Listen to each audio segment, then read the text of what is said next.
ವೀಕ್ಷಕರ news four ಕನ್ನಡಕ್ಕೆ ಸ್ವಾಗತ. ನಾನು ಸತೀಶ್ ಹೊಸಹಳ್ಳಿ.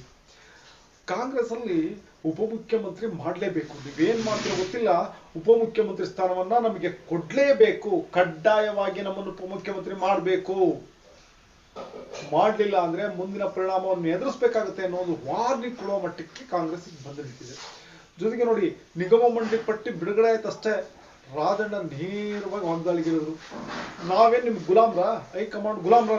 ನಾವು ಶಾಸಕರಾಗಿ ಆಯ್ಕೆ ಆಗಿದ್ವಿ, ನಮ್ಮದೇ ಆದಂತಹ ಒಂದು ಇದಿದೆ, ನಾವೇನು ಸುಮ್ಮನೆ ಬಂದಿಲ್ಲ, ನಾವು ಕೂಡ ಆಯ್ಕೆ ಆಗಿ ಬಂದಿರ್ತಕ್ಕಂಥದ್ದು, ನೀವು ಹೇಳಿದಂಗೆಲ್ಲ ಕೇಳಕ್ಕಾಗಲ್ಲ ಅನ್ನೋ ವಿಚಾರವನ್ನು ಇಟ್ಕೊಂಡು ಹೈಕಮಾಂಡ್ಗೆ ತಿರುಗಿಬಿದ್ರು. ಡಿ ಕೆ ಒಂದು ಪಟ್ಟಿಯನ್ನು ಇಟ್ಕೊಂಡು ಡಿ ಕೆ ಇದು ಮಾಡ್ತಾರೆ, ಡಿ ಕೆ ಯಾರು ಮಾಡ್ಲಿಕ್ಕೆ ಅನ್ನೋ ತರ ಮಾತನಾಡಿದ್ರು. ಈಗ ಅದನ್ನ ಮೀರಿ ಸತೀಶ್ ಜಾರಕಿಹೊಳಿ ಅವರು ನೇರವಾಗಿ ಭಾರತೀಯ ಜನತಾ ಪಕ್ಷದ ಜೊತೆ ಬಂಡಾಯವನ್ನು ಕಡಿಯಾಗಿದ್ದಾರೆ. ಭಾರತೀಯ ಜನತಾ ಪಕ್ಷದ ಜೊತೆ ಸೇರಿ ಏನು ಭಾರತೀಯ ಜನತಾ ಪಕ್ಷದ ಕಡೆ ಮುಖವನ್ನು ಮಾಡಿದ್ವಿ ನಾವು ಅನ್ನೋದು ಬ್ಲಾಕ್ ಮೇಲ್ ತಂತ್ರವನ್ನು ಇಟ್ಕೊಂಡು ಬಂಡಾಯದ ಬಾವುಟವನ್ನು ಬೀಸ್ತಿದ್ದಾರೆ. ಇನ್ ಕೇಸ್ ನೀವೇನಾದ್ರೂ ನಮ್ಮನ್ನ ಉಪಮುಖ್ಯಮಂತ್ರಿ ಮಾಡಲಿಲ್ಲ ಅಂದ್ರೆ ನಮ್ಮ ದಾರಿ ನಮಗೆ ಅಂತ ಈಗಾಗಲೇ ಅವರು 20 ರಿಂದ 25 ಜನ ಶಾಸಕರನ್ನ ಎತ್ತಾಕೊಂಡು ಹೊರಟಾಗಿತ್ತು. ಅಷ್ಟರಲ್ಲಿ ಹೈಕಮಾಂಡ್ ಅವರು ಏನನ್ನ ಮಾಡಿ ಕಸರತ್ತು ಮಾಡಿ ಉಳಿಸ್ಕೊಂಡ್ರು. ಆದ್ರೆ ಈಗ ಮತ್ತೊಮ್ಮೆ ಅದರ ಮುಂದುವರೆದ ಭಾಗವಾಗಿ ಮಾತುಕತೆಯನ್ನು ಆರಂಭಿಸಿದ್ದಾರೆ. ಅದನ್ನು JDS ಕಾಂಗ್ರೆಸ್ ಜೊತೆ ಬಿಜೆಪಿ ಜೊತೆ ಹೊಂದಾಣಿಕೆ ಮಾಡ್ಕೊಂಡ ಮೇಲೆ ಈ ಬಂಡಾಯದ ಬಾವುಟ ಜಾಸ್ತಿ ಆಯ್ತೈತೆ ಕಾಂಗ್ರೆಸ್ ಅಲ್ಲಿ. ಕಾರಣ ಏನಂದ್ರೆ ಸತೀಶ್ ಜಾರಕಿಹೊಳಿ ಅವರಿಗೆ ಸಾಮಾನ್ಯವಾಗಿ ಸತೀಶ್ ಜಾರಕಿಹೊಳಿ ಅವರು ಒಂದು ರೀತಿ ಬುದ್ಧಿಜೀವಿಗಳ ಬಳಗಕ್ಕೆ ಸೇರ್ತಕ್ಕಂಥವ್ರು, ಬುದ್ಧ ಬಸವ ಅಂಬೇಡ್ಕರ್ ಅಂತ ರಾಜಕಾರಣವನ್ನ ಮಾಡ್ತಕ್ಕಂಥವ್ರು. ಇವರಿಗೆ ಬಿಜೆಪಿಯ ಸಂಸ್ಕೃತಿ ಒಗ್ಗಲ್ಲ ಅನ್ನೋದಿತ್ತು. ಆದ್ರೆ ಅವರು ಕೂಡ ಅಂತಹ ಸತೀಶ್ ಜಾರಕಿಹೊಳಿನೇ ಬಂಡಾಯ ಎದ್ದು ಭಾರತೀಯ ಜನತಾ ಪಕ್ಷದವ್ರ ಜೊತೆ ನಾವು ರಾಜಕೀಯ ಚರ್ಚೆಯನ್ನು ಮಾಡ್ತಾ ಇದ್ದೀವಿ ಅನ್ನೋ ಹೇಳಿಕೆಯನ್ನ ಕೊಟ್ಟಿದ್ದಾರೆ. ಅಂದ್ರೆ ನಾವು ಕೂಡ ಬೇಲ್ ಮೇಲೆ ಕೂತಿದ್ದೀವಿ, ಯಾವಾಗ ಬೇಕಾದ್ರೂ ನೆಗೆಬಹುದು, ಯಾವಾಗ ಬೇಕಾದ್ರೂ ಭಾರತೀಯ ಜನತಾ ಪಕ್ಷದ ಜೊತೆ ಹೋಗಿ ಸರ್ಕಾರವನ್ನ ಕೆಡಬಹುದು ಅನ್ನೋ ಮಾತನಾಡ್ತಾರೆ. ಆದ್ರೆ ಅಷ್ಟು ಸುಲಭದ ವಿಚಾರ ಅಲ್ಲ. ಒಂದು ಸರ್ಕಾರವನ್ನ, ಅದರಲ್ಲೂ ಈಗಿರ್ತಕ್ಕಂಥ ಸರ್ಕಾರವನ್ನ ಕೆಡುವುದು ಅಷ್ಟು ಸರ್ಕಾರ ಸುಲಭ ಅಲ್ಲ. ಯಾಕೆಂದ್ರೆ ತುಂಬಾ ಸದೃಢವಾದಂತ ಸರ್ಕಾರ ಈಗಿರ್ತಕ್ಕಂಥದ್ದು. ಕಾರಣ ಅಂದ್ರೆ ಇವರು 25 ಜನ ಆಲ್ರೆಡಿ ಶಾಸಕರಿದ್ದಾರೆ ಅಂತ ಹೇಳಿದ್ರು. 25 ಜನ ಶಾಸಕರನ್ನ ಹೊರಟಿದ್ದೀನಿ ನಾನು ಅಂತಲೂ ಹೇಳಿದ್ರು. ನಾನು ಯಾವುದು ದುಬೈಗೆ ಹೋಗ್ತಾ ಇದ್ದೀನಿ ಶಾಸಕರೆಲ್ಲ ಕರ್ಕೊಂಡು, ದುಬೈಗೆ ಹೋಗ್ತಾ ಇದ್ವಿ, ಅಲ್ಲಿ ಇದ್ಕೊಂಡು ನಾವು ರಾಜಕಾರಣವನ್ನು ಮಾಡ್ತೀವಿ ಅಂತ ಸತೀಶ್ ಜಾರಕಿಹೊಳಿ ಅವರು ಒಟ್ಟಿಗೆ ಇಲ್ಲೆಲ್ಲ ಇದಕ್ಕೆಲ್ಲ ಆದ್ರೆ ಆಗಲ್ಲ, ನಾವು ದುಬೈಗೆ ಹೋಗಿ ಬೇರೆ ದೇಶಗಳಿಗೆ ಹೋಗಿ ಅಲ್ಲಿಂದ ನಾವು ಇದು ಮಾಡ್ತೀವಿ ಅನ್ನೋ ಒಂದು ಸುಳಿವನ್ನು ಕೂಡ ಕೊಟ್ಟಿದ್ರು ಸತೀಶ್ ಜಾರಕಿಹೊಳಿ. ಅಷ್ಟರಲ್ಲಿ ಏನೇನೋ ಆಗಿ ಹೈಕಮಾಂಡ್ ಏನೋ ಮಾತುಕತೆ ನಡೆಸಿ ಅವ್ರನ್ನ ಟೀಮಲ್ಲೇ ಇಲ್ಲೇ ಉಳಿಸ್ಕೊಳ್ಳುವಾಗಿ ಯಾವುದೇ ತರ ತೊಂದರೆ ಆಗದ ಹಾಗೆ ನೋಡ್ಕೊಂಡಿದೆ. ಆದ್ರೆ ಈಗ ಮತ್ತೆ ಅವರು ನಾನು ಬಿಜೆಪಿ ಜೊತೆ ಮುಂದುವರೆದ ಭಾಗವಾಗಿ ಬಿಜೆಪಿಯವ್ರ ಜೊತೆ ನಾನು ರಾಜಕೀಯ ಮಾತನ್ನು ಆಡ್ತಾ ಇದ್ದೇನೆ, ನೀವು ನಮ್ಮನ್ನ ಉಪಮುಖ್ಯಮಂತ್ರಿ ಮಾಡಿ, ಒಂದ್ ವೇಳೆ ಮಾಡಲಿಲ್ಲ ಅಂದ್ರೆ ಖಡಕ್ಕಾಗಿ ವಾರ್ನಿಂಗ್ ಕೊಡ್ತಾ ಇದ್ದೇವೆ, ನಾವು ಭಾರತೀಯ ಜನತಾ ಪಕ್ಷದ ಜೊತೆ ಕೈ ಜೋಡಿಸೋದು ಗ್ಯಾರಂಟಿ. ಯಾಕೆಂದ್ರೆ ನಮಗೆ ಬೇಕಾಗಿರ್ತಕ್ಕಂಥ ಅಧಿಕಾರ, ಯಾಕೆಂದ್ರೆ ನಾವು ಇಲ್ಲಿ ಉಪಮುಖ್ಯಮಂತ್ರಿ ಆಗದ ಭಾರತೀಯ ಜನತಾ ಪಕ್ಷಕ್ಕೆ ಹೋದ್ರೆ ಮುಖ್ಯಮಂತ್ರಿಯನ್ನ ಮಾಡ್ತಾರೆ, ನಾವ್ ಹೇಳಿದವ್ರು ಮುಖ್ಯಮಂತ್ರಿ ಮಾಡ್ತಾರೆ. ಕರ್ನಾಟಕದಲ್ಲಿ ಮೊದಲ ದಲಿತ CM ಅನ್ನ ಬಿಜೆಪಿ ಅವರು ಮಾಡ್ಲಿ, ನಾವು ಹೋಗ್ತೀವಿ ಅಲ್ಲಿಗೆ. ನೀವು ಅಧಿಕಾರ ಕೊಡ್ಲಿಲ್ಲ, ನಮ್ಗೇನು ಬೇರೆ ಪಕ್ಷ ಇಲ್ವ ಅಧಿಕಾರ ತಗೊಳಕ್ಕೆ? ನಾವು ಇಷ್ಟು ಜನ ಗೆದ್ದಿದ್ದೀವಿ, ನನ್ನ ಜೊತೆ ಎಲ್ಲ ಏನು ದಲಿತ ಶಾಸಕರು ಕೂಡ ನಮ್ಮನ್ನು ಫಾಲೋ ಮಾಡ್ತಾರೆ, ಆಲ್ರೆಡಿ ನಾವು 25 ಜನ ಇದ್ದೀವಿ, ನಾವು ಹೋಗ್ತೀವಿ ಬಿಜೆಪಿಗೆ ಅನ್ನೋ ಸುಳಿವನ್ನ ಇದೇ ಸತೀಶ್ ಜಾರಕಿಹೊಳಿ ಅವರು ಕೊಟ್ಟಿದ್ರು. ಈಗ ಸತೀಶ್ ಜಾರಕಿಹೊಳಿ ಈ ಟೀಮ್ ಏನಿದೆ ಈ ಟೀಮಲ್ಲಿ ಇರೋರೆಲ್ಲರೂ ಕೂಡ ಸತೀಶ್ ಜಾರಕಿಹೊಳಿ ಜೊತೆ ಕೈ ಜೋಡಿಸ್ಲಿಕ್ಕೆ ರೆಡಿಯಾಗಿದ್ದಾರೆ.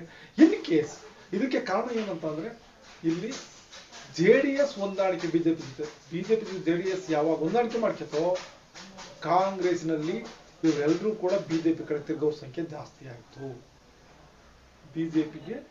ಬಿಜೆಪಿ ಮನೆ ಕದ ತಟ್ಟೋರ್ ಸಂಖ್ಯೆ ಜಾಸ್ತಿ ಆಯ್ತು. ಜಗದೀಶ್ ಶೆಟ್ಟರು ಕೂಡ ವಾಪಸ್ ಬಿಜೆಪಿಗೆ ಹೋಗ್ಲಿಕ್ಕೆ ಕುಮಾರಸ್ವಾಮಿನೇ ಕಾರಣ ಆದ್ರು. ಈಗ ಈ ಒಂದು ಈಗಾಗಲೇ ಮೊದಲೇ ಹೇಳಿದ್ರು ಕುಮಾರಸ್ವಾಮಿ, ನೋಡಿ ಅಜಿತ್ ಪವಾರ್ ಎಲ್ಲಿದ್ದಾರೆ, ಎಲ್ಲಿಂದ ಬರ್ತಾರೆ ಅಂತ ನೋಡ್ತಾರೆ, ಯಾರ್ಯಾರು ಅಜಿತ್ ಪವಾರ್ ಆಯ್ತಾರೆ ಅಂತ ಕರ್ನಾಟಕದಲ್ಲಿ ಅಂತ ಹೇಳಿದ್ರು. ಆದ್ರೆ ಯಾರು ಕೂಡ ನಿರೀಕ್ಷೆ ಮಾಡಿರಲಿಲ್ಲ ಸತೀಶ್ ಜಾರಕಿಹೊಳಿ ಅವರು ಅಜಿತ್ ಪವಾರ್ ಸ್ಥಾನವನ್ನ ತುಂಬುತ್ತಾರೆ ಕರ್ನಾಟಕದಲ್ಲಿ ಅಜಿತ್ ಪವಾರ್ ಆಗಿ ಸತೀಶ್ ಜಾರಕಿಹೊಳಿ ಆಗ್ತಾರೆ ಅಂತ ಯಾರು ಕೂಡ ಕನ್ಸಲ್ಲಿ ಹೇಳ್ತಿರ್ಲಿಲ್ಲ. ಕುಮಾರಸ್ವಾಮಿ JDS ಇಂದ ಬಿಜೆಪಿ ಹೊರಟ ತಕ್ಷಣನೇ JDS ಬಿಜೆಪಿ ಜೊತೆ ಹೊಂದಾಣಿಕೆ ಮಾಡ್ಕೊಂಡು ಕೂಡಲೇ ರಾಜಣ್ಣ ಅವರು ಯಾಕೋ ಮನಸ್ಸನ್ನು ಬದಲಾಯಿಸ್ಕೊಂಡ್ರು. ಅವರು ಕೂಡ ಭಾರತೀಯ ಜನತಾ ಪಕ್ಷದ ಜೊತೆ ನಾವು ಹೋಗಿ ಹೊಂದಾಣಿಕೆ ಮಾಡ್ಕೊಂಡು ರಾಜಕಾರಣ ಮಾಡಕ್ಕೆ ರೆಡಿ ಇದೀವಿ ಅನ್ನೋ ತರ ಬಂಡಾಯದ ಟೀಮ್ ಅಂದ್ರೆ ಜಾರಕಿಹೊಳಿ ಟೀಮ್ ಸೇರ್ಕೊಳ್ಳಿಕ್ಕೆ ರೆಡಿ ಆಗಿದ್ರು. ಯಾಕಂದ್ರೆ ಜಾರಕಿಹೊಳಿ ಕುಟುಂಬಕ್ಕೆ ಒಂದು ರೀತಿ ಬಂಡಾಯದ ಹಿನ್ನೆಲೆನೇ ಇದೆ. ಅವ್ರಿಗೆ ಯಾವಾಗ ಅಧಿಕಾರಕ್ಕೆ ಬಂದರೂ ಕೂಡ ಅವರಿಗೆ ಕೇಳಿದ್ ಕೊಡ್ಲಿಲ್ಲ ಅಂದ್ರೆ ನಾವು ಬಂಡಾಯ ಹೇಳ್ತೀವಿ. ಯಾಕೆಂದ್ರೆ ನಿಷ್ಠೆ ಇಲ್ಲ ಇವರಿಗೆ, ಪಕ್ಷ ನಿಷ್ಠೆ ಇಲ್ಲ, ನೀಯತ್ತು ಪಕ್ಷ ನಿಷ್ಠೆ ಇವೆರಡೂ ಇಲ್ಲದೆ ಇರ್ತಕ್ಕಂಥ ಒಂದು ಕುಟುಂಬ ಕರ್ನಾಟಕದ ರಾಜಕಾರಣವನ್ನ ಮಾಡ್ತಾ ಇದೆ ಅಂದ್ರೆ ಅದು ಜಾರಕಿಹೊಳಿ ಕುಟುಂಬ. ಅವ್ರಿಗೆ ಸಿದ್ಧಾಂತಗಳಿಲ್ಲ, ಸಿದ್ಧಾಂತವನ್ನು ನಂಬಿ ಎಂದೂ ಅವ್ರು ರಾಜಕಾರಣವನ್ನ ಮಾಡಿದವರಲ್ಲ. ಯಾಕೆಂದ್ರೆ ಈ ವರ್ಷ ಒಂದು ಪಕ್ಷದಲ್ಲಿದ್ರೆ ಇನ್ನೊಂದು ವರ್ಷ ಮತ್ತೊಂದು ಪಕ್ಷದಲ್ಲಿರ್ತಾರೆ, ಅಣ್ಣ ಒಂದು ಪಕ್ಷದಲ್ಲಿದ್ರೆ ತಮ್ಮ ಒಂದು ಪಕ್ಷದಲ್ಲಿರ್ತಾರೆ, ತಮ್ಮ JDS ಇದ್ರೆ ಅಣ್ಣ ಬಿಜೆಪಿಯಲ್ಲಿ ಇರ್ತಾರೆ, ಅಣ್ಣ ಕಾಂಗ್ರೆಸ್ ಇದ್ರೆ ತಮ್ಮ ಬಿಜೆಪಿಯಲ್ಲಿ ಇರ್ತಾರೆ, JDS ಇರ್ತಾರೆ. ಹೀಗೆ 3 ಜನ ಒಂದೊಂದು ಪಕ್ಷದಲ್ಲಿದ್ರು. ಈಗ ಸದ್ಯ ಇಬ್ರು ಒಂದು ಪಕ್ಷಕ್ಕೆ ಹೋಗಿ ಒಬ್ಬ ಒಂದು ಪಕ್ಷದಲ್ಲಿ ಉಳ್ಕೊಂಡಿದ್ದಾರೆ ಈಗ ಕಾಂಗ್ರೆಸ್ ಅಲ್ಲಿ. ಅವರು ಕೂಡ ಯಾಕೋ ಎಲ್ಲ ಒಂದು ಇದಾಗಿದೆ ಅನ್ಸುತ್ತೆ, ಎಲ್ಲರೂ ನಾವು ಬಿಜೆಪಿ ಹೋಗೋಣ ಅಂತ. ಇದಕ್ಕೆಲ್ಲ ಕಾರಣ ಇದು ಕೇವಲ ಮುಖ್ಯಮಂತ್ರಿ ಹುದ್ದೆ ಅಷ್ಟೇ ಅಲ್ಲ, ಲಕ್ಷ್ಮಣ ಸವದಿ ಮುಖ್ಯ ಕಾರಣ ಏನಂತಂದ್ರೆ ಲಕ್ಷ್ಮಣ ಸವದಿ ಅವ್ರನ್ನ ಈಗ ಮಂತ್ರಿ ಮಾಡ್ಲಿಕ್ಕೆ DK ಒಂದು ಮಾಸ್ಟರ್ ಪ್ಲಾನ್ ಮಾಡಿದ್ದಾರೆ. 100% ಈ ಚುನಾವಣೆ ಒಳಗಡೆನೆ DK ತಂತ್ರ ಫಲಿಸಿದ್ರೆ ಸವದಿ ಅವರು ಮಂತ್ರಿಯಾಗಿ ಅಧಿಕಾರವನ್ನ ಹಿಡಿತಾರೆ.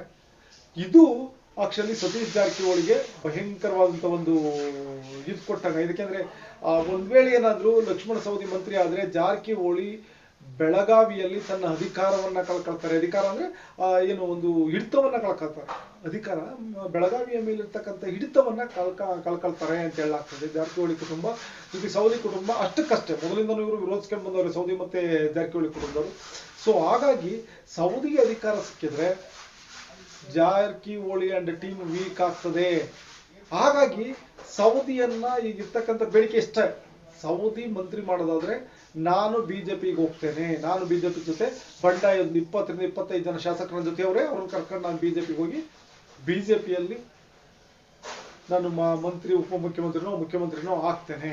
ಇಲ್ಲಿ ಉಪಮುಖ್ಯಮಂತ್ರಿ ಮಾಡಲಿಲ್ಲ ಅಂತ ಹೇಳ್ತಿರ್ತಕ್ಕಂಥ ಕೇವಲ ಒಂದು ಕಾರಣ ಅಷ್ಟೇ. ಆದ್ರೆ ಸೌದಿಯನ್ನ ಮಂತ್ರಿ ಮಾಡ್ದಾಗೆ ಅಥವಾ ಮಂತ್ರಿ ಆಗ್ಬಾರ್ದು ಅನ್ನೋ ಕಾರಣಕ್ಕೆ ಇಷ್ಟೆಲ್ಲ ಸರ್ಕಸ್ನ ಸತೀಶ್ ಜಾರಕಿಹೊಳಿ ಅವರು ಮಾಡ್ತಿದ್ದಾರೆ. ಯಾಕೆಂದ್ರೆ ಇವರೆಲ್ಲರೂ ಸಿದ್ಧಾಂತದ ಮೇಲೆ ರಾಜಕಾರಣವನ್ನು ಮಾಡೋದಾದ್ರೆ ಇಂತಹ ಒಂದು ಸಣ್ಣ ವಿಚಾರವನ್ನ ಇಟ್ಕೊಂಡು ರಾಜಕಾರಣವನ್ನು ಮಾಡಲ್ಲ. ಸೊ ಈ ಒಂದು ಕುಟುಂಬಕ್ಕೆ ಸಿದ್ಧಾಂತ ಇಲ್ಲ, ಅವರಿಗೆ ಅಧಿಕಾರನೇ ಸಿದ್ಧಾಂತ. ಅಧಿಕಾರ ಸಿಕ್ಕಿದ್ರೆ ಯಾವ ಸಿದ್ಧಾಂತದ ಜೊತೆ ಬೇಕಾದ್ರೂ ರಾಜ್ಯ ಆಗ್ತಾರೆ.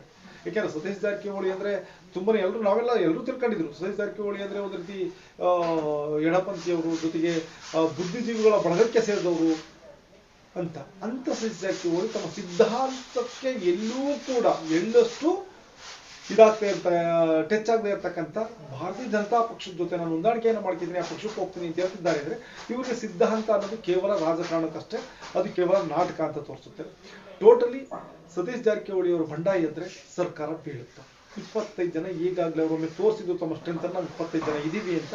ಆ 25 ಜನ ಸರ್ಕಾರದಿಂದ ಹೋದ್ರೆ ಏನಾಗ್ಬೋದು? ಈಗ 138 ಸ್ಥಾನಗಳನ್ನ ಕಾಂಗ್ರೆಸ್ ಹೊಂದಿದೆ. 138ರಲ್ಲಿ 25 ಜನ ಒಂದ್ ವೇಳೆ ಭಾರತೀಯ ಜನತಾ ಪಕ್ಷಕ್ಕೆ ಹೋಗಿ ಅಲ್ಲಿ ಹೊಂದಾಣಿಕೆಯನ್ನ ಮಾಡ್ಕೊಂಡ್ರೆ ಏನಾಗ್ಬೋದು? 25 ಜನರು ಭಾರತೀಯ ಜನತಾ ಪಕ್ಷದ ಜೊತೆ ಅಲಯನ್ಸ್ ಮಾಡ್ಕೊಂಡ್ರೆ ಕಾಂಗ್ರೆಸ್ ಸರ್ಕಾರ ಬಿದ್ದೋಗುತ್ತಾ? ನಿಮ್ಮ ಮಾನಸಿಕ ಅಭಿಪ್ರಾಯಗಳನ್ನ ಕಾಮೆಂಟ್ ತಿಳಿಸಿ. ವಿಡಿಯೋ ಇಷ್ಟ ಲೈಕ್ ಮಾಡಿ, ಶೇರ್ ಮಾಡಿ, ತಪ್ಪದೆ ಸಬ್ಸ್ಕ್ರೈಬ್ ಮಾಡಿ. Thank you.